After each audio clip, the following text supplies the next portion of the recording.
United States and the Vietnam Conflict, 1954 to 1975.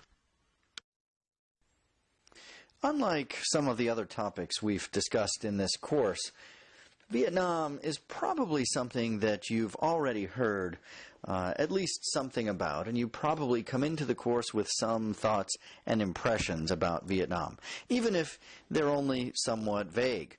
Perhaps you've seen a movie like Forrest Gump, or some of the other Vietnam films like Apocalypse Now, or Platoon, or We Were Soldiers Once and Young.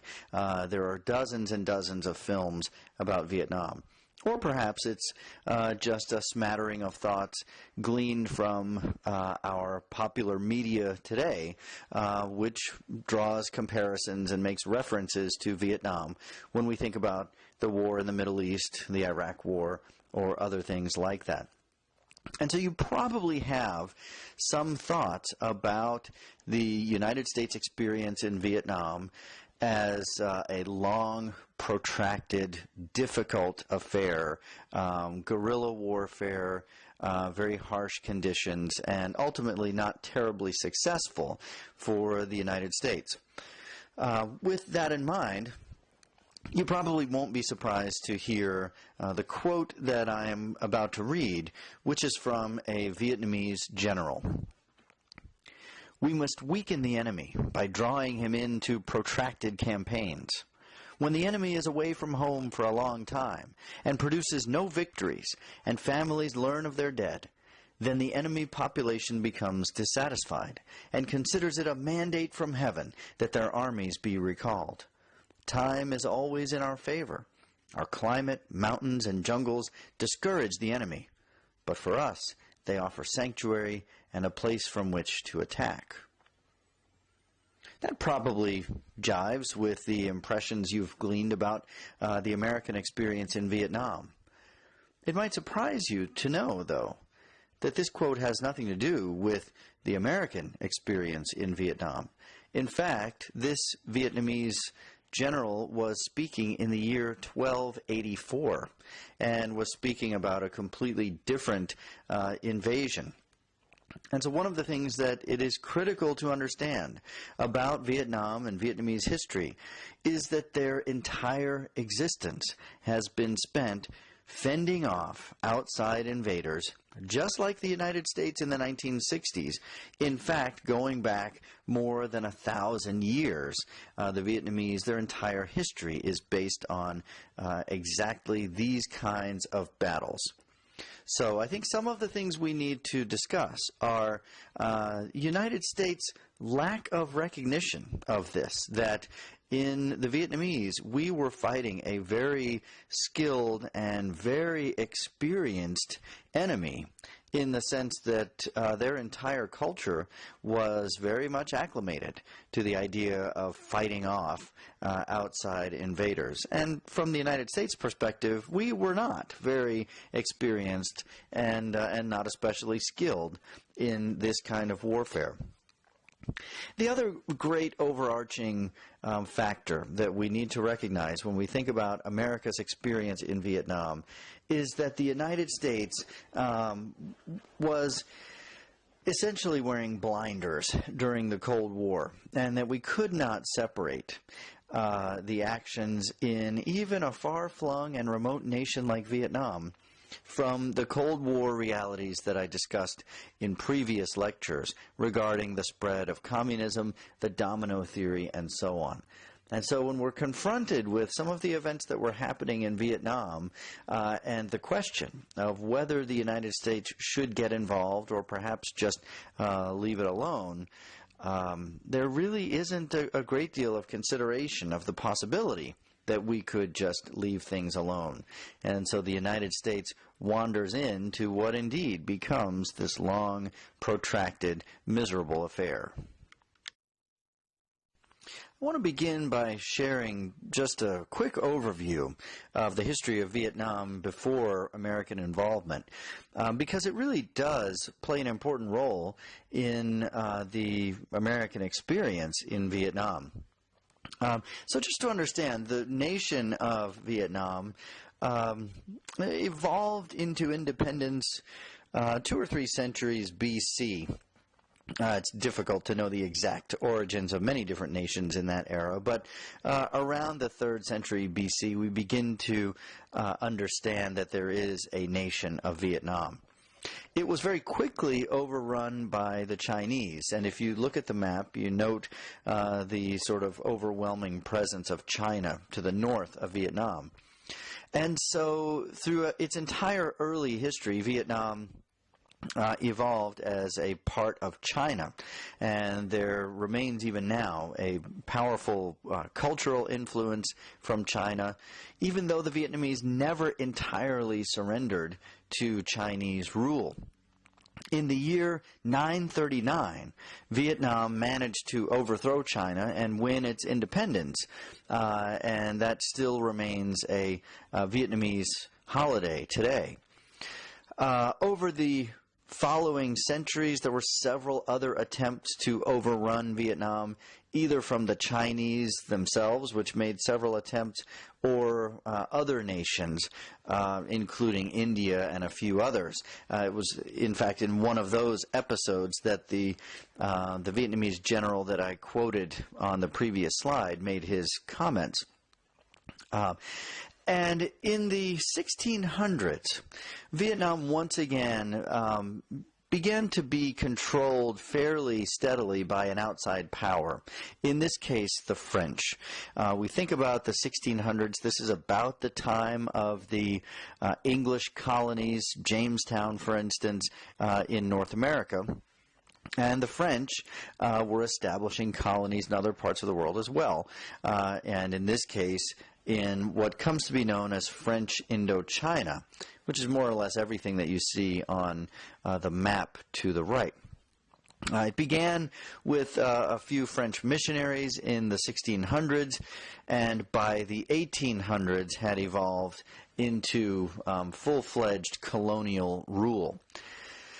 Under French rule, the conditions for average Vietnamese citizens declined. In the colonial relationship, the power that is controlled exists purely for the benefit of the colonial power. And so the Vietnamese education system was dismantled, their people were put to work, and generally treated very poorly. And so, again, there is consistently a strain of resistance to French rule. The Vietnamese sporadically kind of rising up in a series of rebellions. And so by the early to mid 20th century, 1920s and 30s, we're beginning to see a fairly consistent trend of Vietnamese rebellion against the French.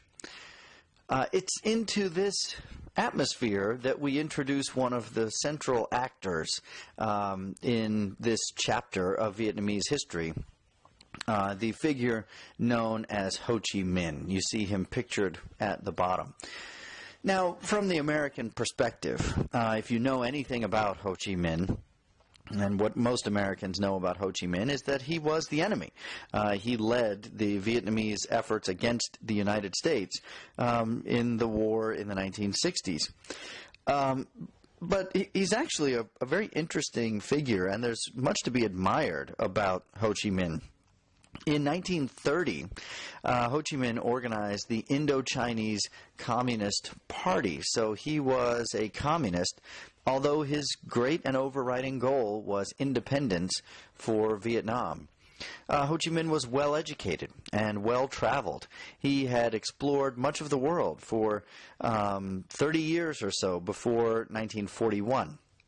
He even spent time in the United States, and there's an interesting episode at the end of World War I in which Ho Chi Minh approached the great leaders in Versailles and spoke out on behalf of the smaller nations around the world. The time that we're beginning to discuss here, in the 1930s, Ho Chi Minh actually did not live in Vietnam anymore. He lived in the mountains of China, outside of what we see on the map there as North Vietnam. And so he actually lived outside of the country, but from a distance, he preached Vietnamese independence, and he was sending word back into Vietnam to his supporters. And then World War I befell the world. And you recall what happened to France right from the outset of World War II. They were conquered by the Germans. And so what would you imagine happens to far-flung colonies of a nation when the nation itself is defeated? Well, obviously the French struggle to control colonies like Vietnam, as their own country and capital has been defeated back in France. And so colonies like Vietnam slipped away from French control and into the hands of Japan, which, as you all know, becomes the dominant power in that part of the world during World War II. And Indochina became an important source of raw materials for Japan during the war. But the Vietnamese are really no happier under Japan than they were under the French. It's a similar sort of colonial relationship.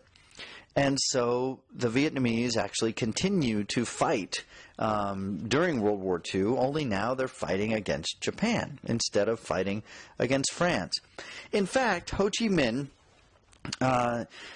saw in this moment an opportunity to return to his home country and begin to step up his pursuit of Vietnamese independence.